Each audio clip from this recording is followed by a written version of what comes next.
Imagine this. Every financial bubble in history begins with something very real, very exciting. It might be a new technology, a strange new product, or a business model that feels revolutionary. People see the future in it, and that belief multiplies, spreading through the crowd. And once the story becomes too beautiful, too perfect, it starts to drift away from reality. Think about the dot-com mania of the early 2000s.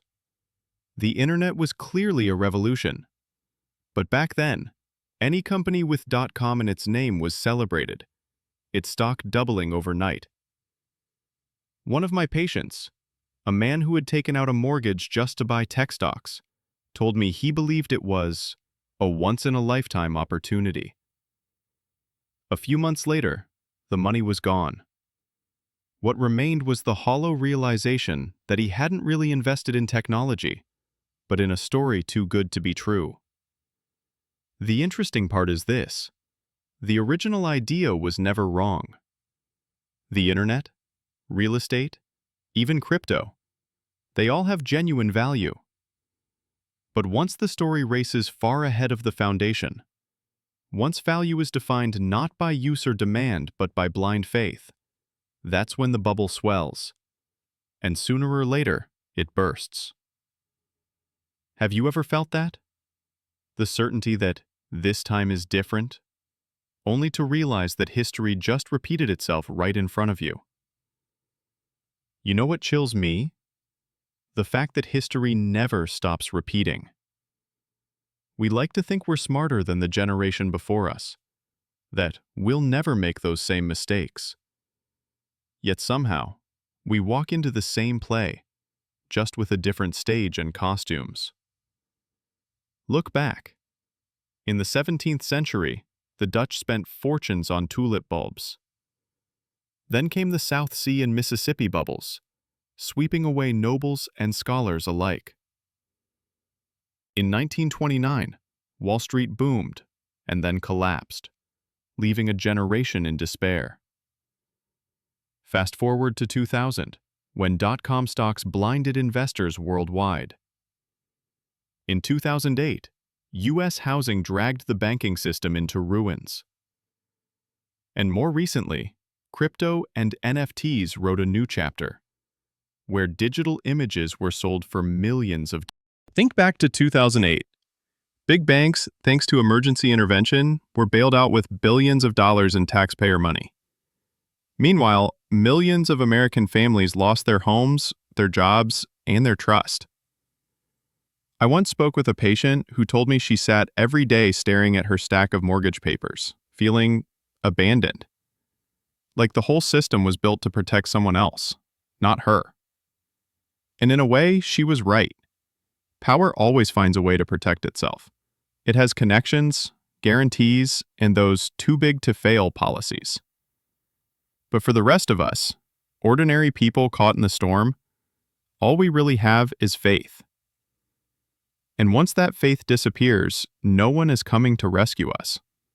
Doesn't that feel unjust? I think so. Yet recognizing it, paradoxically, is the first step toward clarity. So that the next time we hear a story about easy money with little risk, we can stop and ask, if this collapses, who will be saved? And who will be left behind? Now pause and ask yourself, why do we always hear phrases like continuous growth, GDP must be higher than last year, or the market always goes up? The entire global economy seems built on the assumption that everything can expand forever, that the line on the chart must always point upward. But if you look at nature, you see a simple truth. Nothing grows without limit. A tree cannot grow taller forever. At some point, it stops, ages, and eventually falls to make room for new life. Even our own bodies can't grow endlessly. We reach maturity, and then we grow old. Yet in economics, we cling to the illusion that infinite growth is possible. I once spoke with a finance student who told me, if there's no growth, the economy will collapse. I paused, then asked, In nature, is there anything that just keeps growing without end? He shook his head, and the room fell silent. Growth itself isn't bad.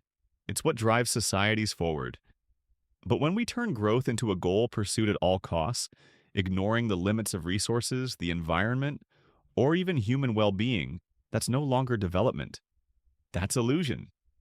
And the scariest part? This illusion is so sweet we don't want to wake up from it.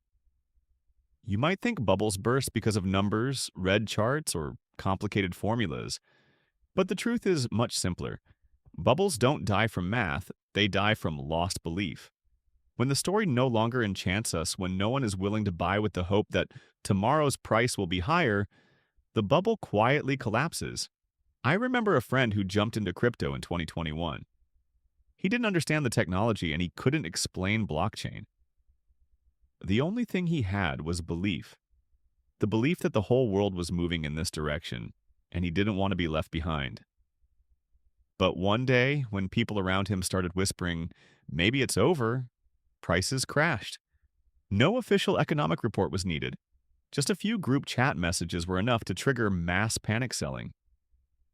That shows us the real foundation of a bubble is psychology. We don't buy tulips or stocks or Bitcoin. We buy the belief that someone else will come later and pay more. And when that stream of buyers dries up, when the story loses its magic, the bubble bursts. Do you see it? The problem isn't the asset itself, it's the story we tell around it. And once that story loses power, no matter how good the numbers look, everything fades like smoke. If you look closer, you'll see bubbles aren't just born from human greed. They're nurtured by the system itself. After the 2008 crash, central banks around the world poured massive amounts of money into the economy, a policy called quantitative easing. Interest rates dropped to near zero. Credit became so easy that almost anyone could borrow to invest. And the result? Not just one, but multiple bubbles swelling at once. Stocks, real estate, art, even JPEG images selling for millions of dollars. An experienced investor once told me, bubbles don't appear on their own, they're fed, nurtured, even encouraged. And it's true. Cheap money is like oxygen to a fire. When easy money floods the market, suddenly everything looks like a good investment. Real value and inflated value rise together. And here's the paradox. The global financial system has become almost dependent on these bubbles to maintain the illusion of prosperity. When bubbles are big, people spend more, businesses invest more, and governments look more successful. But when they pop, the burden once again falls hardest on ordinary people.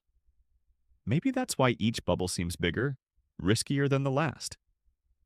We've grown used to living in a world where bubbles aren't accidents. They're almost an inevitable feature of the system. Which makes me wonder, is this system teaching us to believe in illusions instead of facing the truth? And you might ask, how do you know if you're inside a bubble? The signs are actually clear, but we usually ignore them because they feel too tempting. There are three nearly universal signals, whether it's tulips, dot-com stocks, or crypto.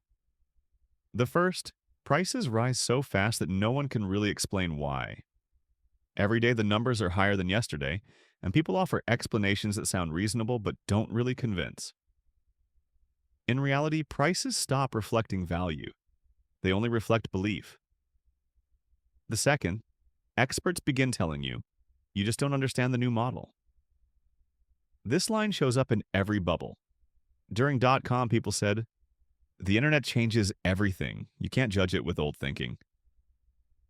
With crypto, it was, blockchain is a revolution. If you're asking why prices rise, then you don't get it. When the argument becomes don't ask, just believe, that's the alarm bell ringing.